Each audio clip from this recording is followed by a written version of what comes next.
जो दिखाया बिल्कुल गलत है, ये होना नहीं चाहिए। ये तो अरबी जितने भी हैं ना, उनके जो अरब के बड़े लोग हैं, उनको चाहिए इनको पकड़े, सजा दे। वो हाथ काट देते चोरी वाले को, इनका को भी सजा निकाले ना।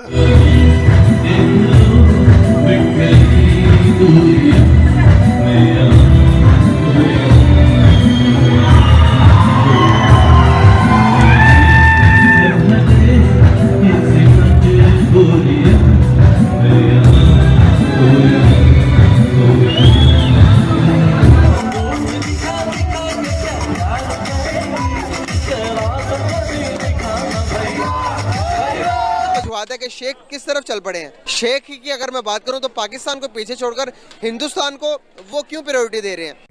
उसकी वजह ये है कि जी हिंदुओं ने बहुत ज़्यादा कंट्रोल कर लिया है उनके ऊपर, उनकी मईशत के ऊपर कंट्रोल कर लिया है। हिंदुओं ने हर बड़ी पोस्ट पे वो बैठे हुए हैं। खिलौना बेनकाब ज़माना खराब है, निकलो ना बेनकाब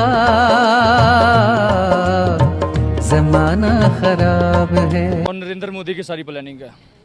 नरेंद्र मोदी ने इधर एक बंदे ने हुकूमत की है। ये मेरा पहले बताएं, आप मेरा इंटरव्यू चढ़ेगा? पक्का चलाऊंगी।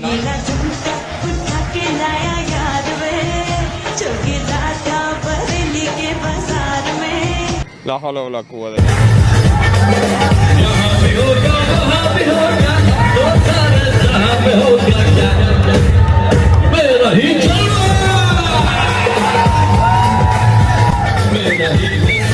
मदीने में वो क्यों दे रहे हैं, मक्का मदीना में उनको क्यों दिखाया जा रहा है, उनको क्यों जरावा दे रहे हैं, उनकी क्यों इज्जत की जा रही है? हालांकि वो तो दुश्मन है, क्योंकि वो अजीम कौम है ना। अजीम तो मुसलमान है।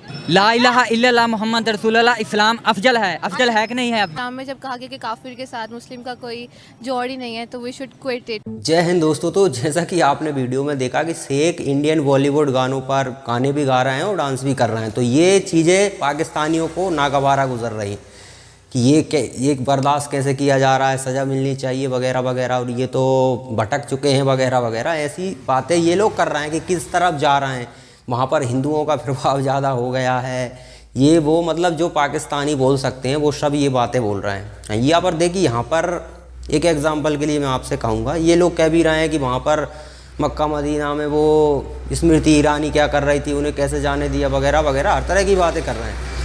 प्रभु श्री राम का मंदिर बनाया है अयोध्या में। अब एग्ज़ाम्पल के लिए आप ले लीजिए कि दुनिया के किसी भी कोने से, अफ्रीकी हो, शेख हो, कोई भी हो, एग्ज़ाम्पल के लिए वो अगर भारत आता और वो कहता कि मैं राम मंदिर के दर्शन करना चाहता हूँ, तो हम लोग क्या करेंगे कि नहीं ये गैर हिंदू है, इसे भगाओ यहाँ से, ये वो। हम कहेंगे कि स्वागत है आपका, क्योंकि राम कहाँ तो कोई भी जा सकता है, राम तो सभी के हैं। तो इनकी मानसिकता थोड़ी अलग है, इनको लगता है कि हम ही हैं, बस हम ही। पाकिस्तानियों को ज़्यादातर पाकिस्तानियों को ऐसा ही लगता है कि हमें ही बनाया गया है दुनिया को कंट्रोल करने के लिए। भले दुनिया से भीख मांग रहे हैं, लेकिन नैरेटिव वही है, दिमाग में तो वही घुसा हुआ है कि दुनिया को हम ही चला रहे हैं। अब वो शेख, अब मतलब वो किसी के गाने पर गाना गा लिया उसने, तो फिर इससे होगा क्या? या वो अब मुसलमान नहीं रहे, मतलब बदल गया, उनका धर्म बदल गया। तो मतलब ये ऊंची बातें करना पाकिस्तानियों के लिए आम है, क्योंकि इनके पास कोई ऐसा आर्गूमेंट ही नहीं है कि जिससे कोई सामने वाले को इन्फ्लुएंस कर सके, कुछ है ही नहीं इनके पास, क्योंकि फैक्ट पे कभी इन्होंने जीवन में बात की नहीं है। तो फैक्ट में तो साइड में रख देते हैं, जो अपनी बात है वही चलाना है, चाहे उसके लिए कोई भी आर्गूमेंट देना पड़े। जैसे कि अब सऊदी अरब में, वो दुबई में देखिए आप, दुबई में सैलाब आया हुआ है, तो ये लोग क्या कह रहे हैं कि वहाँ पर मंदिर बनाया था इसलिए सैलाब आया हुआ है। अब इन लोगों को ये पता नहीं है कि भाई क्लाइमेट चेंज दुनिया में हो रहा है। तुर्की में जो भूकंप आया था, चाइना में जो बाढ़ आई थी और अभी भी आई है, तो ये क्या मंदिर बना रहे हैं वो लोग? पाकिस्तान पूरी दुनिया से भीख मांग रहा है, तो पाकिस्तान में क्या मंदिर बन रहा है क्या? तो इसी तरह के आर्गूमेंट मिलेंगे इनके। तो भाई पाकिस्तानी है, पाकिस्तानियों से और ज़्यादा उम्मीद क्या कर सकते हो? देखिए, शेखों को समझ आ गया है कि जिस मॉडल पर पाकिस्तानी चल रहे हैं उस मॉडल पर भीख मांगना है। आप स्वाभाविक है, एक गांव है, उस गांव में सभी मुसलमान हैं और वो किसी हिंदू को अंदर ही नहीं आने देते। और दुनिया में हिंदू हैं पावरफुल, बाकी दूसरे गांवों में एग्जांपल के लिए मान लो उनके पास पैसा है, वो बिजनेस करना चाहते हैं, तो आप उन्हें एंट्री नहीं दोगे तो भीख मांगोगे, फिर आप करोगे क्या? तो वो शेख एंट्री दे रहे हैं और वो बदल रहे हैं, खुद को बदल रहे हैं, क्योंकि उन्हें भी पता है कि तेल का खेल ज़्यादा दिन नहीं चलेगा। तेल ख़त्म हुआ, पैसा ख़त्म हुआ तो कोई भी धमकियाँ देगा। हूती बैठे हुए हैं बगल में, वो पे लेंगे। ईरान से दुश्मनी है, वो पे लेगा। अगर पावरफुल बने रहना है तो आपको डेवलपमेंट करना ही पड़ेगा। वही ये लोग कर रहे हैं, लेकिन पाकिस्तानियों को चुभ रहा है, क्योंकि पाकिस्तानी तो भीख मांग रहे हैं। भीख मांगने के साथ साथ इनको लगता है कि नहीं यार, ये तो गलत कर रहे हैं, हम कर रहे हैं, वो करें ये लोग, हम सही हैं, ये गलत है। अच्छा, मतलब उनको भी काफिर घोषित ना कर देंगे।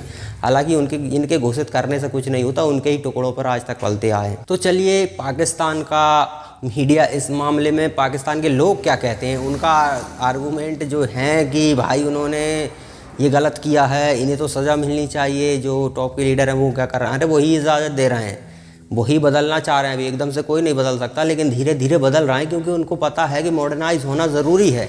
अब स्वाभाविक है, आप आज भी चाहते हो कि बैलगाड़ी से ही काम चले। आज तो टेक्नोलॉजी बहुत आगे निकल गई है, अगर आप बैलगाड़ी के भरोसे रह गए तो बहुत पीछे रह जाओगे।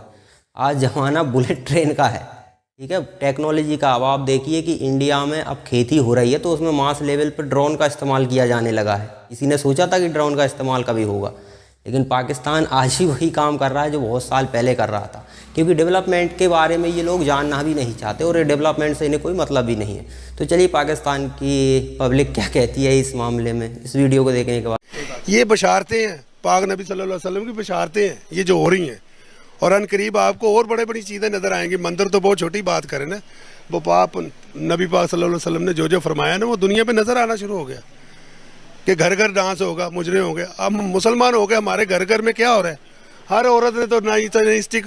मैं मीडिया पे परेशान हूँ, औरतें इतनी पाक नबी सल्लल्लाहु अलैहि वसल्लम की बेगम की बात, उनकी बेटी की बात करते हैं तो दुपट्टा तो लेती नहीं मीडिया वाले। बात हम तो ठीक हो जाए पहले, हम ही गंदे, हम इंसान नहीं है। ये मेरी बहन आई ने दुपट्टा ही नहीं लिया हुआ। मीडिया की ना, हमारा क्या है, सबसे बेहतरीन मजहब है अपनी, ये है समेट के रखना अपने नज़र भी सही रखनी चाहिए इंसान को। ये हमारा काम ही है, हम कलमा को किस चीज़ के हैं, हम मैसेज किसको दे सकते हैं जब तक हम ही ठीक नहीं हो रहे हैं, वो आगे कोई मैसेज नहीं दे सकते। मतलब कि मैंने आपको दिखाने का पर्पस ये था कि जो आपने जो दिखाया बिल्कुल गलत है, ये होना नहीं चाहिए। ये तो अरबी जितने भी हैं ना, उनके जो अरब के बड़े लोग हैं उनको चाहिए इनको पकड़े, सजा दे। वो हाथ काट देते हैं चोरी वाले का, इनका को भी सजा निकाले ना। खुलेआम गा रहे तो काटे इनके हाथ, चोरी करने वाले का हाथ काट देते हैं, ये डांस करने वाले को कुछ नहीं करना। एहतराम ख़त्म हो ही जा रहा है भाईजान। मदीना शरीफ के आसपास तो डांस क्लब बन रहे हैं, पता नहीं क्या क्या हो रहा है, हमें सब पता है। मंदिर तो बहुत छोटी बात है, इंडिया में जो मुसलमान रह रहे हैं 7 मंदिर 7 मस्जिद है, लोग रह ही रहे ना। लेकिन हमारी आँख, हमारी नीयत अच्छी होनी चाहिए। हमारा मज़हब जो है ना, हमारा मज़हब, हम अपने मज़हब पे कायम दायम होना चाहिए। दुबई में जो मंदिर बना उसकी खुला मजम्मत करते हैं, या मजम्मत है, वो ऐसी मजम्मत है, हम सब मुसलमानों को चाहिए वो तोड़े, अपने हाथों से तोड़े। एक चीज़ तोड़ेंगे तो अगली चीज़ नहीं बनेगी, एक बन जाएगी तो 10 और बन जाएंगे। तो हमारे नबी का फरमान है ना कि अरबों में दोबारा बुत परस्ती आ जाएगी। ये आखिर लास्ट टाइम पे ऐसा होना है।